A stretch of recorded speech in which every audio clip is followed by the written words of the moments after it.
नमस्कार मित्रांनो, आपल्या सगळ्यांचं शेतकरी अपडेट चॅनलवरती स्वागत आहे। आज पुन्हा एकदा तुम्हा सर्वांच्या मनापासून स्वागत आहे एक महत्त्वाचा आणि लक्ष देण्यासारख्या व्हिडिओमध्ये।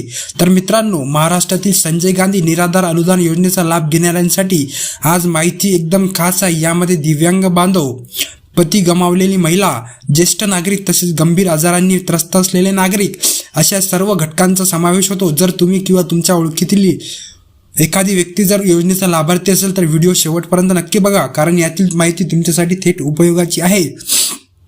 आता बघा, राज्य सरकारकडून या योजनेअंतर्गत दर महिन्याला आर्थिक मदत दिली जाते। ही रक्कम तुमच्या गटानुसार वेगवेगळी असते आणि ती थेट तुमच्या बँकेच्या खात्यामध्ये जमा केली जाते। म्हणूनच या प्रक्रियेबद्दल अचूक माहिती असणं खूप गरजेचं आहे। म्हणूनच आज आपण सविस्तर समजून घेणार आहोत की मदत कशी मिळते, कोणासाठी काय नियम आहे, तर सध्या या गोष्टीकडे विशेष लक्ष द्यायचे। तर मित्रांनो, मार्च महिना विशेष 31 मार्च हा बँकेसाठी खूप महत्त्वाचा असतो। आर्थिक वर्षाचा शेवटचा असतो। अनेक नोंदी तपासल्या जातात आणि ज्यांची कागदपत्रे अपूर्ण असतील त्यांच्यावर कारवाई होऊ शकते। अशा वेळी जर तुमचा KYC अपडेट नसेल तर खात्यामध्ये येणारी शासकीय रक्कम अडकू शकते। म्हणूनच आत्तापासून सावध राहणं गरजेचं आहे। माझं सांगणं ठीक आहे। तर मित्रांनो, KYC पूर्ण आहे का हे नक्की तपासून बघा। छोटी काळजी घेतली तर पुढचं मोठं नुकसान टाळता येऊ शकतं। आता ही गोष्ट फक्त योजनेपुरती मर्यादित नाही तर प्रत्येक खातेदारांसाठी महत्त्वाची आहे। आता विशेष म्हणजे मार्च महिन्यामध्ये बँक खात्याची तपासणी करतात। या काळात तुमचं KYC पूर्ण आणि अपडेट असणं खूप गरजेचं ठरतं। समजा तुमची कागदपत्रे पूर्ण नसतील किंवा KYC अपडेट केलेलं नसेल तर अडचण निर्माण होऊ शकते। अशा वेळी नियमित जमा होणारे हप्ते थांबू शकतात। इतकंच नाही तर तुमच्या बँक खात्यामध्ये व्यवस्थित वापरण्यावर सुद्धा मर्यादा येऊ शकता। त्यामुळे नंतर करू असं म्हणणं दुर्लक्ष करू नका।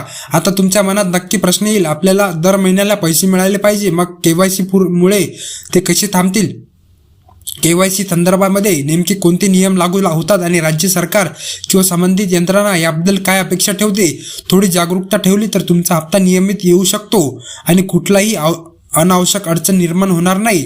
तर मित्रांनो, आता एक महत्त्वाची गोष्ट नीट समजून घ्या। बँक KYC एकदाच करून काम संपत ते ठराविक कालावधीनंतर पुन्हा करावं लागतं। काही खात्यांसाठी 2 वर्षांनी, काहींसाठी 8 वर्षांनी तर काहींसाठी 10 वर्षांनी KYC अपडेट करणं आवश्यक असतं। म्हणजे तुमच्या खात्याच्या प्रकारानुसार हा कालावधी ठरतो। तर मित्रांनो, आज तुम्हाला प्रश्न पडेल 2 वर्षाची KYC कुणाला करावं लागतं? तर हे नियम बँक आणि नियामक संस्थाच्या मार्गदर्शक तत्वानुसार ठरतात। काही खात्यांना जास्त वारंवार तपासणी लागते तर काही खात्यांना कमी। त्यामुळे माझं खातं आहे पण मला काही सांगितलेलं नाही असं समजून चालणार नाही। आणखी एक महत्त्वाचा मुद्दा, जर रिझर्व्ह बँकेच्या नियमानुसार किंवा प्रशासनानुसार तातडीने KYC अपडेट करणं निर्देश आले तर संबंधित खातेधारकांना ते पूर्ण करणं आवश्यक असतं। पण याचा अर्थ असा नाही की महाराष्ट्रातील प्रत्येक लाभार्थ्यांना एकाच वेळी KYC करावी लागणार आहे। तर तुमच्या खात्याची KYC स्थिती तपासा, वेळेवर अपडेट केलं आहे का ते तपासा, म्हणजेच पुढे कोणतीही अडचण येणार नाही। छोटी माहिती वेळेवर मिळाली तर मोठा त्रास टाळता येऊ शकतो। तर आता पुढचा मुद्दा, 8 वर्ष किंवा 10 वर्षाचा। काही बँक KYC अपडेट करण्यासाठी 8 वर्षाचा कालावधी ठेवतात तर काही बँक 10 वर्षांनी ही प्रक्रिया करतात। साधारणपणे राष्ट्रीयकृत बँक 10 वर्षांनी KYC तपासतात, पण प्रत्येक सहकारी बँक 8 वर्षांनी कागदपत्राची तपासणी करून घेतात। म्हणून काय करणं महत्त्वाचं आहे? तुमचं खातं कोणत्या बँकेत आहे हे जाणून घ्या। त्या बँकेचे KYC कालावधी काय आहे हे एकदा नक्की विचारून बघा। तर मित्रांनो, इथे तुम्ही बघू शकता। आता सगळ्यात आधी एक गोष्ट क्लिअर करून घ्या, तुम्ही नेमक्या कोणत्या बँक खात्यामध्ये यावर KYCचा कालावधी ठरतो। म्हणजेच नियम सगळ्यांसाठी सारखे नसतात, ते बँकेच्या प्रकारानुसार बदलतात। उदाहरणार्थ घ्यायची झालं तर तुमचं बँक खातं सहकारी किंवा मध्यवर्ती बँकेत असेल तर साधारणपणे 8 वर्षांनी KYC अपडेट करावे लागतात। पण जर तुम्ही राष्ट्रीयकृत बँकेचे खातं उघडले असेल तर बहुतेक 10 वर्षांनी KYC करायची गरज पडते। त्यामुळे आधी तुमच्या बँक कोणती आहे हे तपासा, मग पुढचं पाऊल उचला। आता समजा तुमचं KYC काही वर्षापूर्वीचा पूर्ण झालेला असेल तर लगेचच काळजी करण्याचे कारण नाही। आता लगेचच बँकेत जाऊन रांगेत उभं राहायचं असं काही नाही। अनेक जण घाबरून सरळ शाखेत धाव घेतात, पण तसं करण्याची काहीच गरज नाही। तर मित्रांनो, इथे तुम्ही बघू शकतात की घाबरून नका, अधिकृत पद्धतीने माहिती मिळवा, सरळ प्रश्न विचारा, माझा KYC अपडेट आहे का? मग आता काही प्रक्रिया करायची आहे का? एवढं विचारलं तर पुरेसं आहे। माहिती घेऊनच निर्णय घ्या, काही गडबड करू नका। आता सगळ्यात महत्त्वाची गोष्ट म्हणजे तुमच्या बँकेकडून KYC करण्याची सूचना आली असेल तर शाखेत जाऊन प्रक्रिया पूर्ण करा. विनाकारण काहीतरी अपडेट करायचं म्हणून धावधाव करू नका. KYC दरवर्षी करायची असते. साधारणपणे 8 किंवा 10 वर्षांनी तुमच्या बँकेच्या नियमानुसार ती करावी लागते. त्यामुळेच उगाच कागदपत्राची भानगडत पडू नका. आता आणखी एक महत्त्वाचा मुद्दा म्हणजे सोशल मीडियावर किंवा वेगवेगळ्या ग्रुपमध्ये कधी मेसेज फिरत असतात. तहसील कार्यालयाकडून पत्र आले आहे, ताबडतोब बँकेत जाऊन पोस्ट ऑफिसमध्ये जाऊन कागद घ्या, हयातीचा दाखला जमा करा, अशा प्रकारचा असे मेसेज आले की तुम्ही घाबरू नका, लगेच रांगेत उभे राहू नका. पण जरा थांबा, प्रत्येक मेसेज खराच असेल असं नाही. अधिकृत सूचना आहे का, तुमच्या नावावर काही नोटीस आली आहे का याची खात्री करून घ्या. बँकेची किंवा संबंधित कार्यालयाशी थेट संपर्क साधा, विचारून घ्या खरंच मला काही कागद सादर करायचे आहेत का. अफवांवर विश्वास ठेवू नका. तर मित्रांनो, शांत राहा, खात्री करा आणि मगच पुढचा पाऊल उचला, तेव्हाच अनावश्यक त्रास टळेल. आता जे मेसेज फिरत आहेत किंवा काही ठिकाणी जे परिपत्रक दाखवले जात आहेत त्याबद्दल एक गोष्ट स्पष्ट करून घेऊया.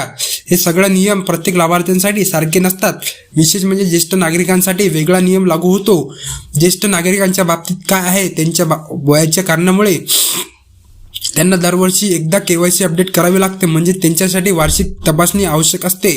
त्यामुळे अशा प्रकारची पत्रक किंवा सूचना मुख्यतः त्यांच्यासाठी असतात. पण बाकीचे लाभार्थी जसे दिव्यांग बांधव, पती गमावलेल्या महिला किंवा गंभीर आजाराने त्रस्त असलेले नागरिक यांच्यासाठी दरवर्षी KYC करण्याची गरज नसते. त्यांच्या खात्यांमध्ये साधारणपणे 8 किंवा 10 वर्षांनी KYC अपडेट करायचे असते बँकेच्या प्रकारानुसार. म्हणूनच सगळ्यांनी एकाच नियमांमध्ये स्वतःला बसू नका. आधी तुम्ही कोणत्या गटामध्ये येता हे ओळखा. ज्येष्ठ नागरिक असाल तर वर्षातून एकदा KYC आवश्यक असते. अन्य लाभार्थी असाल तर तुमच्यासाठी वेगळा कालावधी लागू शकतो. योग्य माहिती ठेवली तर अनावश्यक गोंधळ नक्कीच टाळता येईल. आता अजून एक गोष्ट स्पष्ट सांगतो, काही ठिकाणी 2 वर्षांनी KYC मागितले जाते तर काही ठिकाणी वर्षातून एकदा, म्हणजेच नियम सगळीकडे एकासारखे नसतात. मी तुम्हाला सगळ्या शक्यता सांगतो कारण ही प्रक्रिया पूर्णपणे बँकेवर अवलंबून असते. काही बँका दरवर्षी कागदपत्रांची तपासणी करतात तर काही बँकेमध्ये 2 वर्षांनी एकदा अपडेट मागतात. तर मित्रांनो, 31 मार्च ही KYC पूर्ण करण्याची महत्त्वाची अंतिम तारीख मानली जाते. मित्रांनो, 31 तारखेपर्यंत तुम्ही लवकरात लवकर KYC करून घ्या, जेणेकरून तुम्हाला कोणताही त्रास होणार नाही. कारण बँकेची 31 मार्च ही खूप महत्त्वाची तारीख असते. आर्थिक वर्ष इथे संपतं, त्याआधी सर्व खात्यांची कागदपत्रे पडताळणी किंवा बाकी काम पूर्ण करूनच पुढच्या वर्षासाठी ती खाती सुरू ठेवावी लागतात. म्हणूनच हा व्हिडिओमध्ये आपण नेमकं कोणाला KYC करण्याची गरज आहे, कोणाला सध्या आवश्यकता नाही, किती वर्षाच्या अंतराने प्रक्रिया करावी लागते आणि तुमच्या बँकेचे नियम कसे बदलू शकतात हे सगळं सविस्तरपणे समजून सांगितलेलं आहे. माहिती अत्यंत उपयोगाची आहे. तुम्हाला आवडला असेल हा व्हिडिओ तर व्हिडिओला लाईक करा, चॅनलला सबस्क्राईब करून टाका आणि बेल नोटिफिकेशनला ऑनवर सेट करा, जेणेकरून महत्त्वाचे अपडेट तुमच्यापर्यंत लवकर पोहोचेल. तर मित्रांनो, संजय गांधी निराधार योजनेचे जे पैसे आहेत ते तुमच्यापर्यंत लवकरात लवकर येणार आहे. मित्रांनो, संयम ठेवा. धन्यवाद. जय हिंद, जय